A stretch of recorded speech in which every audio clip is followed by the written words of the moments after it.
Now students, we are done with the chapter. Now let's move to the practice exercise of this chapter. हम करके देखते हैं कि हमने इस चैप्टर में जितने रूल पढ़े हैं उन रूल्स को अगर हम स्टेटमेंट्स पे अप्लाई करके देखें तो ये कितने वर्दी हैं हमारे लिए from your examination point of view.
आपने स्टेटमेंट्स देख ली, हर स्टेटमेंट पे आपके लिए 30 सेकंड्स का एरर टाइमर लगाया गया था। आपने पूरे 30 सेकंड के टाइम को यूटिलाइज करके 10 स्टेटमेंट्स को सॉल्व किया। Now let's talk about the solution of that statements. अगर हम आपकी पहली स्टेटमेंट देखें तो your statement is privatisation offer the most ideal situation. यहीं पे आपका एरर है। देखिए पेपर में आपको क्या करना है, आपको थोड़ा सा क्या बनना है, अलर्ट बनना है। पूरा स्टेटमेंट पढ़ने की बजाय अगर आप थोड़े से क्विक रिव्यू करेंगे या आप थोड़े से अलर्ट रीडर बनेंगे तो आपका टाइम बहुत सेव होगा। जैसे कि यहाँ पे लिखा हुआ है द मोस्ट, फिर लिखा हुआ है आइडियल। तो जो आइडियल है वो अपने आप में सफिशिएंट टर्म है, आपको द मोस्ट की ज़रूरत नहीं है। तो हमारी पहली स्टेटमेंट में जो एरर था वो पार्ट ए में था। क्यों? क्योंकि आइडियल होता है अपने आप में कंप्लीट सफिशिएंट टर्म जिसको द मोस्ट की ज़रूरत नहीं है। क्यों? क्योंकि ये ऑलरेडी सुप्रीम है।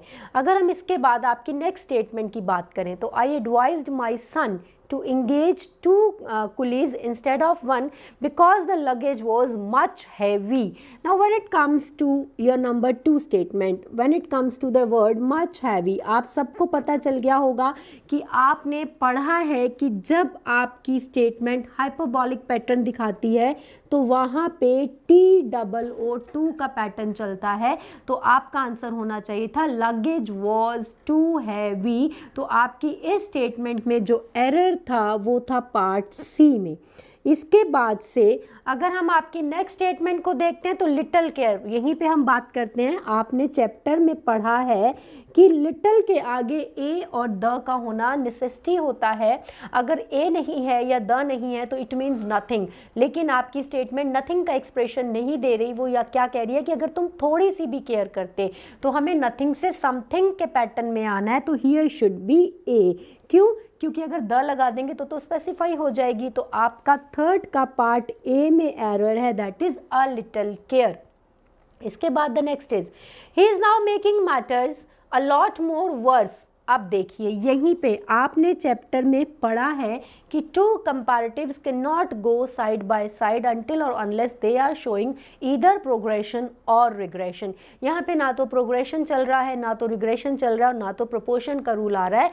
फिर भी उन्होंने क्या लिखा है, मोर वर्स।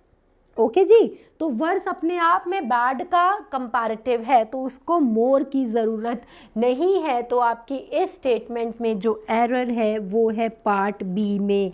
तो आपकी 4 स्टेटमेंट के बाद if we talk about your number 5, अगर हम नंबर 5 की बात करते हैं, I was surprised to see every student sitting quietly in the class even though the teacher was not there. अब देखिए I was surprised to see every student sitting quietly. Sitting quiet नहीं होना चाहिए, यहाँ पे quietly adverb है। जो quietly word है वो क्या है, adverb है। यहाँ पे quietly की जगह पे आंसर होना चाहिए था quiet। Sitting quiet, बच्चे चुप होके बैठे थे। एडजेक्टिव बताना है आपको कि स्टूडेंट्स कैसे बैठे थे। स्टूडेंट्स जो हैं वो चुप होके बैठे थे। तो instead of quietly use the term quite. तो जो हमारा आंसर आया नंबर 5 का वो आया पार्ट सी में। उसके बाद अगर हम अपनी नेक्स्ट स्टेटमेंट पे मूव करते हैं, the latest chapter of this novel. अगर वो नॉवल है तो लेटेस्ट चैप्टर कैसे हो गया? लेटेस्ट का मतलब तो होता है कि एवरी डे, एवरी सेकेंड का न्यू अपडेशन। नॉवल तो एक बार प्रिंट हो गया तो how can the chapter become latest? तो it should be the last chapter. Late chapter नहीं हो पाएगा। तो सी का इंस्टेड ऑफ लेटेस्ट हमें क्या यूज़ करना था? हमें यूज़ करना था लास्ट, द लास्ट चैप्टर। तो सी का जो 6th का जो एरर है वो पार्ट ए में ही था। 7th की अगर हम बात करें, the 10 contains had each one achievement of his own. The 10 captains had each one achievement of his own। अगर हम आपकी 7th स्टेटमेंट को देखते हैं तो ईच का जो है पैटर्न लगा हुआ है, ईच का जो सब्जेक्ट होता है वो सिंगुलर प्लूरल कुछ भी हो, लेकिन उसकी वर्ब और प्रोनाउन हमेशा सिंगुलर होना चाहिए। तो वर्ब के नाम पे हमारे पास में हैड है और प्रोनाउन के नाम पे हमारे पास में हिज है। तो जब हम 7th स्टेटमेंट की बात करते हैं तो रिस्पॉन्स आता है नो एरर। 7th स्टेटमेंट में कोई एरर नहीं था। I feel a certain problems, देखिए यहीं पे आपकी जो बात है वो अटक जाती है। ए लिखा है, सर्टन लिखा है और प्रॉब्लम्स लिखा है। When it comes to the term a, how it can be problems, it has to be problem. तो जब हम बात करते हैं नंबर 8 स्टेटमेंट की, इसका भी जो एरर है वो पार्ट ए में ही आता है। 9th is Seema is senior to me but you are junior than him. अगर आपको थोड़ा सा भी याद हो तो आपको रूल ऑफ IOR पढ़ाया गया है, that the words ending with IOR अगर वो कंपैरिजन कर रहे हैं तो instead of than you need to use the term to.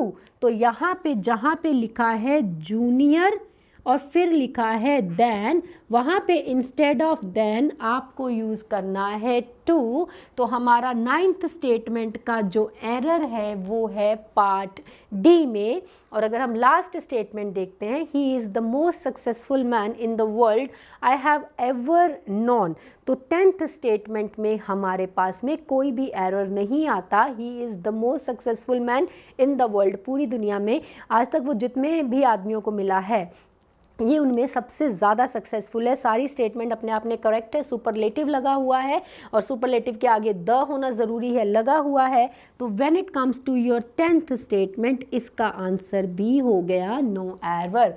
तो कुछ भी इन स्टेटमेंट्स में ऐसा नहीं था जो आपको चैप्टर में ना पढ़ाया गया हो। आई होप आपको अच्छे से जो एक्सप्लेनेशन है वो समझ आ गई है एंड आपको एडजेक्टिव में अब कोई दिक्कत नहीं होगी क्योंकि चैप्टर पढ़ने के बाद अब आपने उसकी एक्सरसाइज भी सॉल्व कर ली है। Thank you.